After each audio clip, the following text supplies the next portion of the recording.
రేవంత్ రెడ్డి సర్కార్ అంటే అప్పులు చేయడం, రేవంత్ రెడ్డి సర్కార్ అంటే ప్రభుత్వ భూముల్ని అమ్మడం, రేవంత్ రెడ్డి సర్కార్ అంటే అబద్దాలు చెప్పడం, రేవంత్ రెడ్డి సర్కార్ అంటే అమ్యాలకు ఆస్కారం ఇవ్వడం.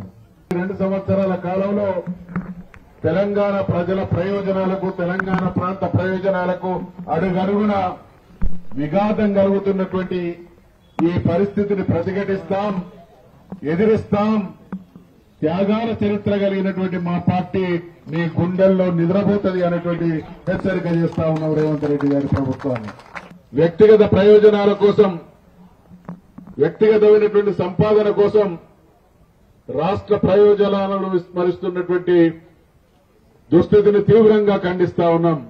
ఇవాళ రేవంత్ రెడ్డి ప్రభుత్వానికి ఏ దృష్టి లేదు. సంపదను దోచుకోవడం, దాచుకోవడం, కప్పం కట్టడమే పరమావధిగా ఈ పాలన కొనసాగుతుంది అనేటువంటి విషయం తెలంగాణ ప్రజానీకానికి గుర్తు చేస్తా ఉన్నాం. ప్రపంచ కుబేర్లతోని పోటీపడి అవినీతి అక్రమం ద్వారా చరిత్రలో అనేక మంది నియంతల్ని చూసినాం. ఆ నియంతలకు మించినటువంటి సంపాదన కోసం నీచాతి నీచానికి ఒడుగడుతున్నటువంటి పరిపాలకుడు రాష్ట్రం ఇవాళ తెలంగాణగా తయారైంది అనంటే కాంగ్రెస్ పార్టీ ఎటువంటి దుర్మార్గానికి ఒడిగడుతా ఉన్నది అనేది ఇందుకు నిదర్శనం. క్విడ్ ప్రో కో అంటే నీకిది నాకదే అనేటువంటి దుర్మార్గంతో ఈ ప్రాంత ప్రయోజనాల్ని, ఈ ప్రాంత పరిశ్రమల్ని వ్యక్తులకు దత్తం చేసి తెలంగాణ ప్రాంత ప్రయోజనాలను శాశ్వతంగా నిర్వీర్యం చేసేటువంటి కుట్ర. కాంగ్రెస్ పార్టీ అంటేనే తెలంగాణ ప్రజా ప్రయోజనాలకు, తెలంగాణ ప్రాంత ప్రయోజనాలకు విఘాతం కలిగించేటువంటి పార్టీగా దాని చరిత్ర మొత్తం మన కళ్ల ముందు కదలాడుతూనే ఉంటది.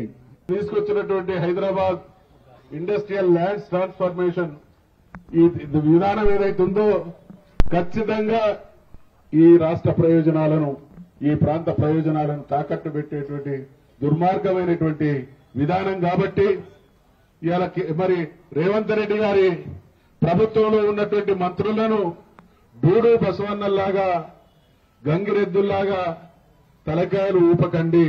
తెలంగాణ ప్రయోజనాల విషయంలో అనుక్షణం పరితపించే వాళ్ళం, వేయి కళ్లతో పరిశీలిస్తుండే వాళ్ళం, డేగ కళ్లతోని కూడా గమనించేటువంటి నిశితమైనటువంటి దృష్టి, ఆలోచన, అవగాహన